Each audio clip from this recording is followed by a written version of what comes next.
If there's one thing that we can all agree on, it's that some things are always funny, right? I mean, funny in any culture, any language, any time period. There are some jokes that just always kill, yeah? No.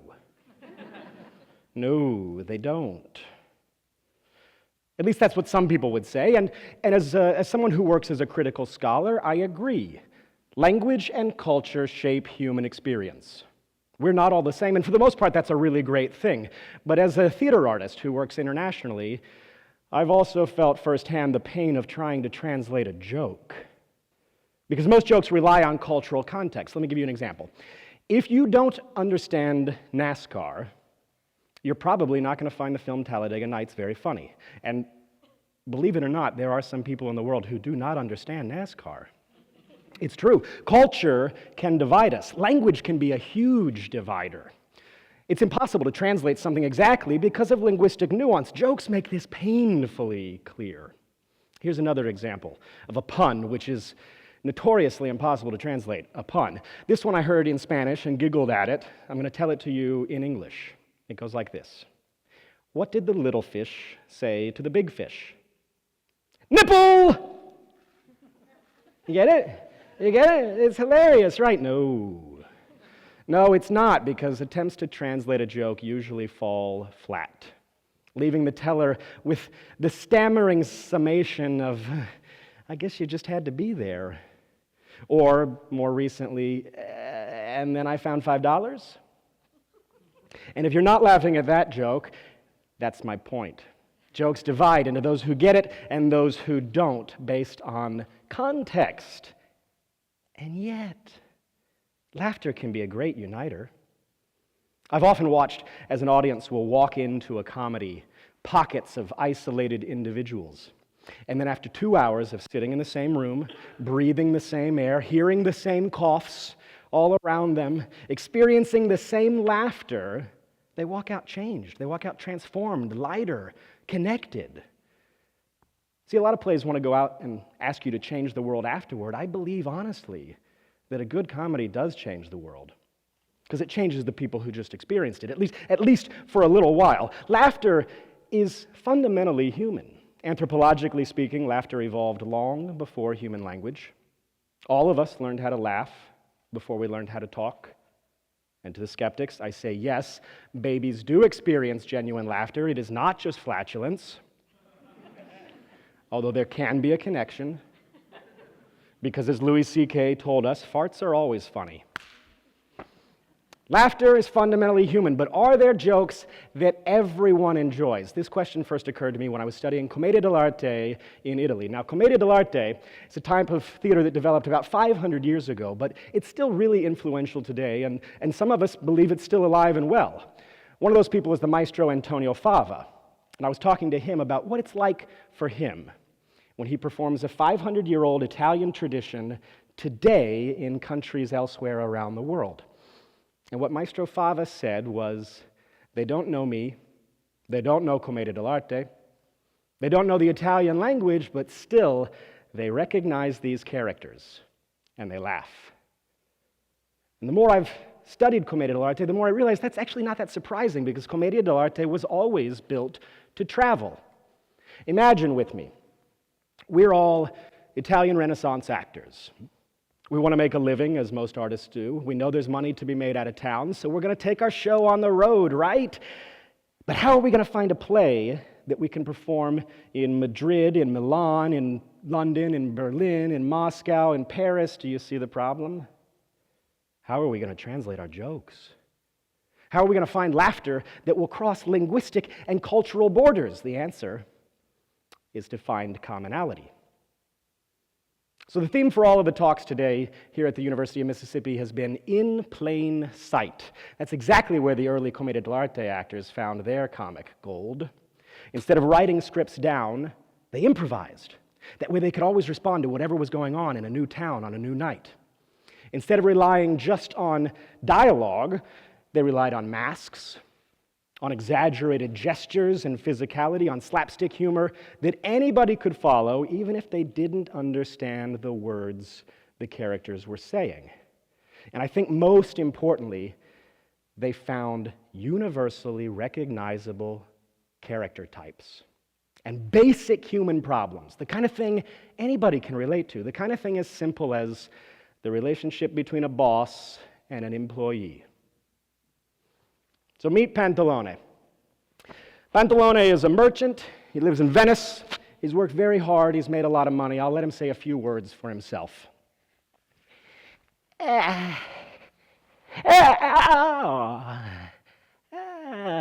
Salve, salve, salve, salve, salve, buongiorno. Io sono Pantalone dei Bisognossi di Venezia. Sono molto importante, è molto ricco, un po' vecchio anche. Pantalone.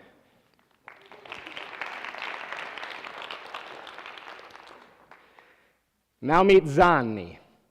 That's just a northern Italian way of saying Johnny. Zanni is an ambitious country boy. He's come to the big city looking for a new job. Ciao a tutti, mi chiamo Zanni. Sono un servo molto buono, è molto bravo, è molto bello anche. Now, when Zanni gets to the big city, he meets a tough boss named Pantalone. And these early Johnny stories, that's basically what they were called, Commedia Zanesca, the Zanni-esque comedy. And by the way, Zanni is where we get our English word zany.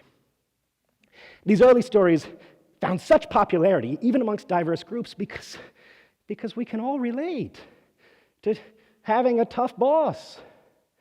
Or, conversely, to being surrounded by lazy, incompetent employees, right? Just think of Charlie Chaplin on his first day at the factory. Think of Lucy and Ethel, trying to box chocolate. Think of Josh and Drake having a similar problem with sushi a few years later. Or just think back to your first day at a job you weren't quite cut out for. Remember that? There's a little Zanni in all of us.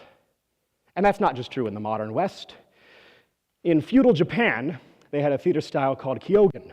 Now, this is a classical comic form, and a lot of the plays revolve around a character named Tarokaja, who is very much like Commedia's Zanni. He's an everyman servant who kind of fails to please his boss most of the time, but sometimes gets the last laugh. This image is from a contemporary production of a very old play called Tied to a Stick. Because sometimes in comedy, you have to state the obvious. So Tarokaja's boss has left home, doesn't want Tarokaja to drink all the wine, so he ties him to a stick. What else are you going to do? Spoiler alert, Tarokaja does drink the wine. He does get in trouble. It does not go well for him. It's pretty funny for us, though. Because as they say, comedy is just tragedy happening to somebody else.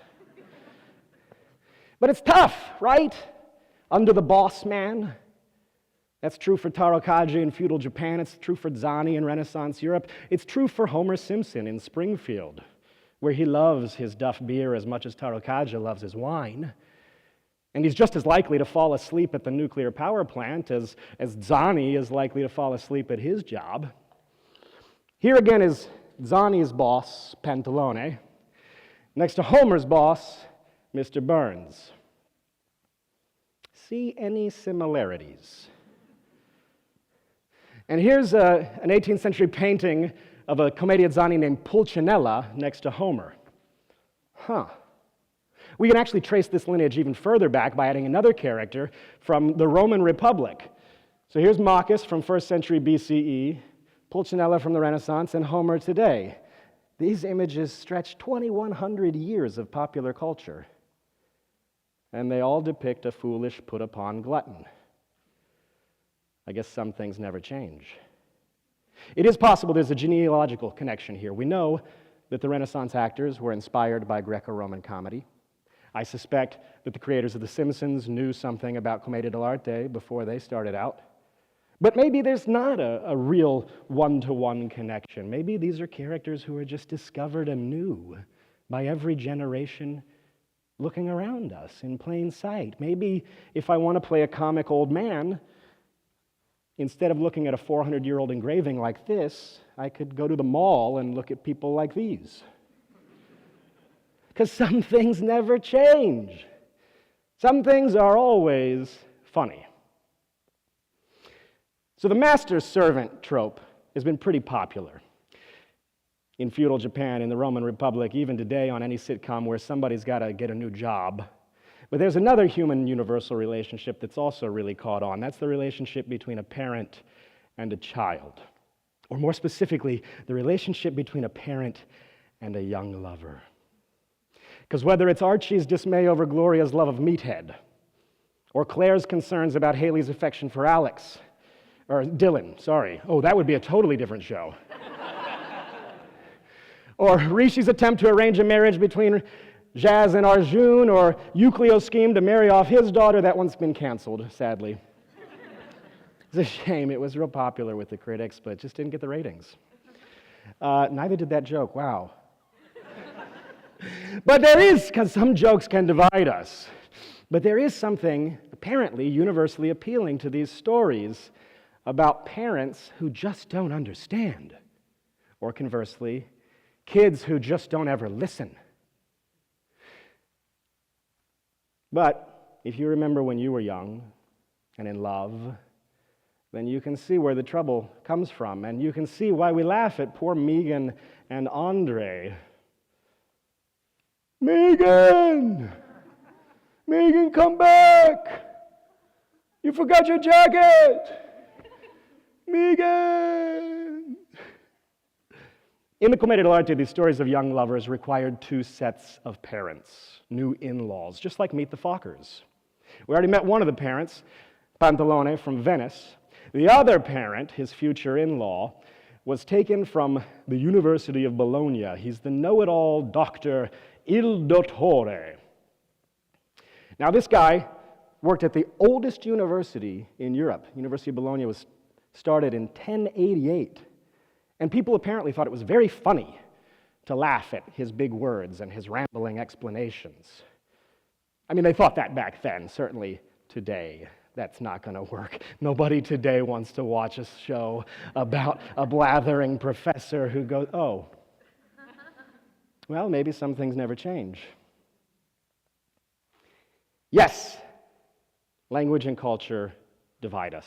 Yes, sometimes you just have to be there. No, not all jokes translate. But maybe when somebody who wants to understand meets somebody who wants to be understood, maybe they can find common ground, especially in laughter, which is a great uniter. Maybe these kinds of stories of tough bosses and overwhelmed employees, or foolish young lovers and their disapproving parents, maybe that can teach us some common ground about the human experience.